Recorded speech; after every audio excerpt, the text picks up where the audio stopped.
Bonjour à tous, bonjour à toutes. Je me présente, je suis Cécile Dubourg et je vais me présenter donc en tant que tarologue et également thérapeute. Alors les deux termes sont importants parce que je ne pratique pas les tarots prédictifs. Euh, je trouve que la prédiction est assez enfermante en réalité, parce que si on vous prédit des bonnes nouvelles, ben, vous êtes un peu en attente de ces bonnes nouvelles. Et puis, si on vous prédit des choses plus négatives, eh bien, vous commencez à avoir peur que ces choses arrivent. Donc, je préfère en réalité, donc j'utilise les arcanes majeures, et avec les arcanes majeures, on décrypte ensemble euh, l'énergie des cartes, quelles sont les cartes de votre jeu, qu'est-ce qui va venir vous aider en termes d'énergie et qu'est-ce qui pourrait faire obstacle, qu'est-ce qui pourrait constituer un défi. Alors on va observer les cartes ensemble, vous allez me dire ce que vous ressentez déjà des cartes que vous voyez.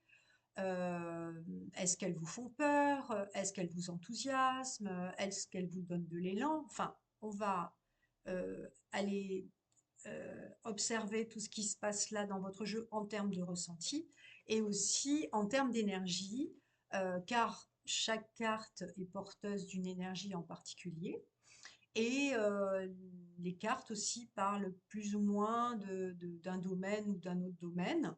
Donc c'est aussi, ça nous éclaire aussi sur les domaines pour lesquels il va falloir travailler. Voilà. Donc en soi, je le disais, il n'y a pas réellement de bonnes cartes ou de mauvaises cartes. En revanche, il y a des cartes qui font peur quand on les voit au premier abord.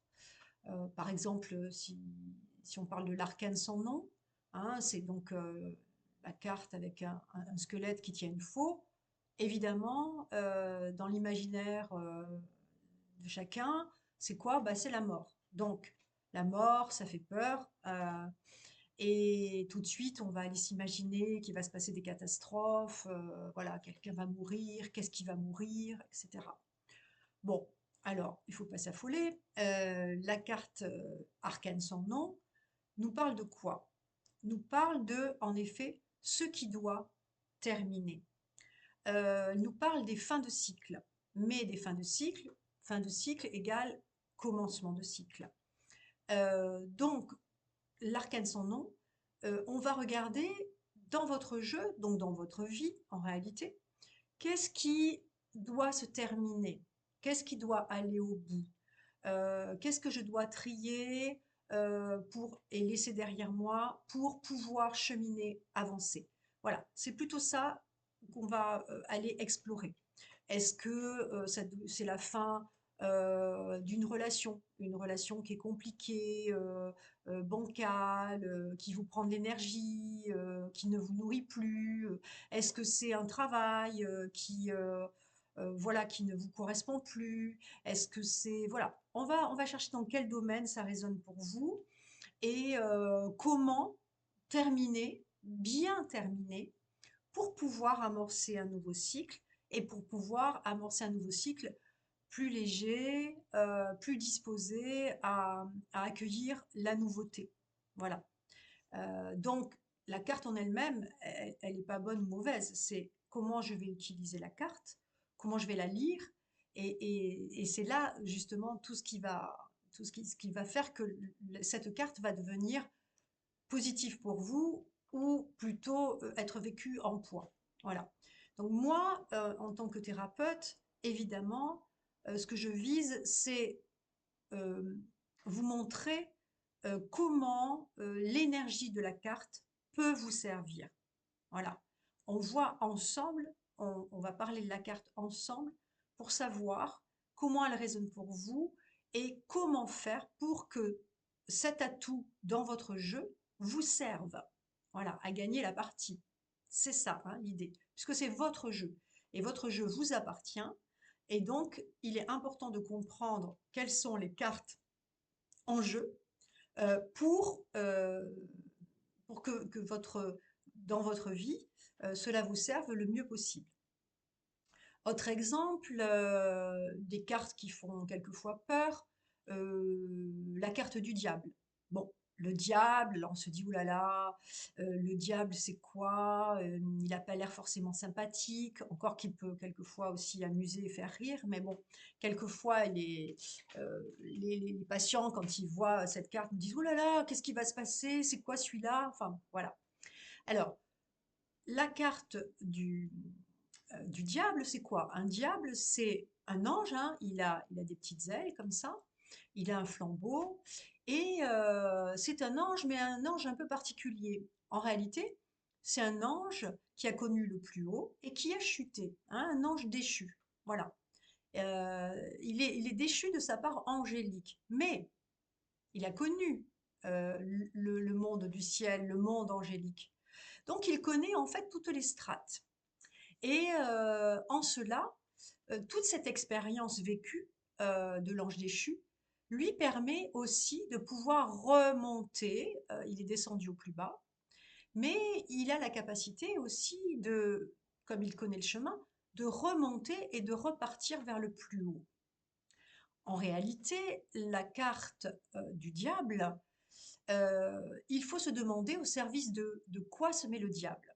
Alors, le diable, évidemment, ça peut être tout ce qui est tentation, dépendance, hein, ça peut être des dépendances à toutes sortes de choses, nourriture, alcool, enfin tout ce que vous voulez.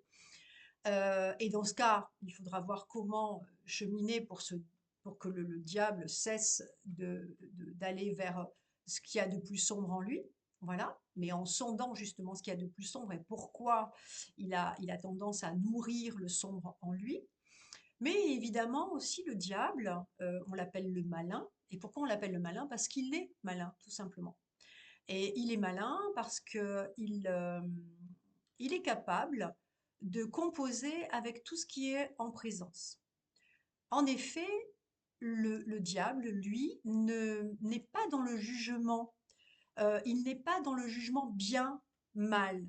En réalité, ça n'est pas son affaire.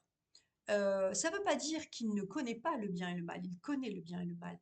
Mais il ne va pas départager le bien et le mal, sauf quand ça lui sert et qu'il veut manipuler. Mais s'il se met au service du bien, quand le malin se met au service du bien, eh bien il est malin pour atteindre ses buts.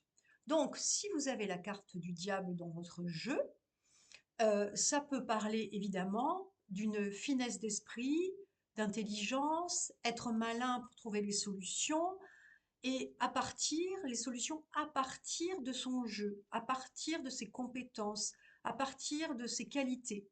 Et à ce moment-là, le diable va se servir des forces en présence, va aussi être capable de descendre dans ses profondeurs, hein, dans les parties les plus sombres de son être, mais pour pouvoir en extirper le meilleur ou transformer justement ces zones d'ombre, les ramener en lumière.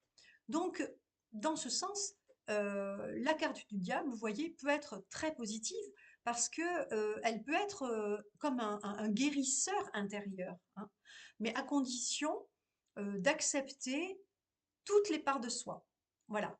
Le diable va nous dire, euh, je ne dois pas refuser ce qui en moi fait problème. Je dois prendre tout ça et faire avec au mieux et tirer parti de tout ce que je suis et de tout ce que j'ai traversé. Voilà. Donc, je vous l'ai dit, je travaille avec les arcanes majeures, donc de l'arcane du, du mat, qu'on pourrait nommer le zéro, par exemple, c'est-à-dire la plongée vers l'inconnu, hein, le premier pas, hein, le pas dans le vide, hein, le saut dans le vide, pour ensuite cheminer vers le 1, le battleur, puis le 2, la papesse, etc. Hein, comme un chemin initiatique, en réalité, donc du 0 jusqu'au 21, le monde, l'accomplissement. Hein. Accomplissement de soi, évidemment, et accomplissement de soi dans le monde, c'est-à-dire trouver sa place dans le monde. Voilà, donc ma manière de procéder est donc de vous, vous allez choisir des cartes. Admettons, on va prendre 3-4 cartes. Et puis, on va regarder ensemble ce qu'elles racontent. Voilà. Et on va regarder ensemble comment vous ressentez le jeu. Et ensuite, on va essayer de dégager les thématiques. Est-ce que actuellement dans votre vie, il y a des freins, il y a des blocages? Est-ce que, enfin, quels sont ces blocages, quels sont ces freins? Et surtout, comment utiliser vos cartes pour aller au bout et pour pouvoir cheminer vers ce qui vous intéresse, vers ce que vous voulez voir se réaliser.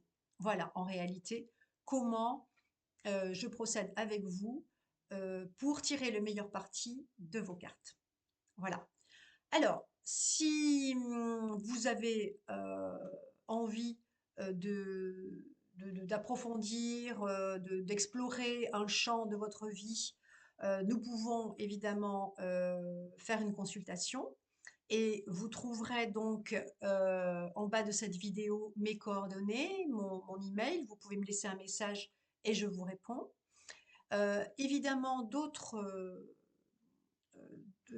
vidéos vont suivre où également je vais vous proposer des méditations à partir des cartes du tarot. Je vais vous proposer la méditation du battleur. Je vais vous proposer la méditation de la papesse, voilà. Et je vous dirai évidemment de quoi parle la carte et en quoi une méditation sur cette carte va activer l'énergie de cette carte pour vous. Voilà. Eh bien, si vous êtes intéressé, évidemment, vous pouvez, pour me soutenir, mettre un pouce, liker, et vous pouvez également vous abonner. Nous nous retrouvons très bientôt en consultation individuelle si vous le souhaitez, ou sinon sur ma chaîne. À très bientôt.